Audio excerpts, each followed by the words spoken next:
Take a quick look at the lobbyist-client relationship. One of the most critical things for a lobbyist to get right is his or her relationship with a client. This is something my colleague Ray LeBove and I have written about and talked about in seminars, and is some of the most important advice that we can impart on our colleagues, which is the expectations that need to be set early by both parties in the client lobbyist relationship. What does the client expect from the lobbyist? And what does the client need or want? Sometimes those questions are easy and clear. Pass or defeat a specific bill, for example. However, there are other times where it may be less clear. In other instances, maybe a client wants to increase their presence in Sacramento or develop certain relationships. At a minimum, the client expects to be treated with respect, to be kept apprised of all major developments of interest, and to not have a lobbyist who has a conflict in representing that client. There are a number of obligations to the client that can be found in the Institute of Governmental Advocates, IGA's Code of Conduct.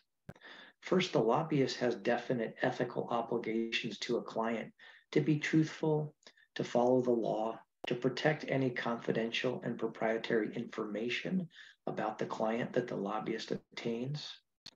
Second, the lobbyist should be an effective representative and advocate for his or her client. The lobbyist must have knowledge and confidence throughout the legislative process when representing the client. The lobbyist's goal should be to underpromise and overdeliver, as Ray likes to say. Don't set unreasonable expectations or suggest the ability to achieve something that you can't realistically, in fact, achieve. It does not bode well for a successful lobbyist-client engagement. And when it comes to major decisions, remember that the client is the ultimate decision maker. It's their money that's paying for the lobbyist, and it's their interest that's at stake. Now, some clients are located in or frequently visit Sacramento, and they may want to be much more involved in the lobbying effort. Whereas there are some clients of lobbyists who never come to Sacramento.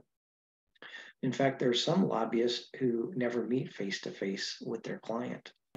Regardless of the location of the client or their level of involvement, the lobbyist needs to educate the client about the legislative process, about the personalities involved, the policy area, and the politics of the issue or bill, of course, and also what the client should expect throughout the legislative process. The more that your client understands what is happening in and around the Capitol, it'll be better for both the client and for you to have a successful lobbyist-client relationship.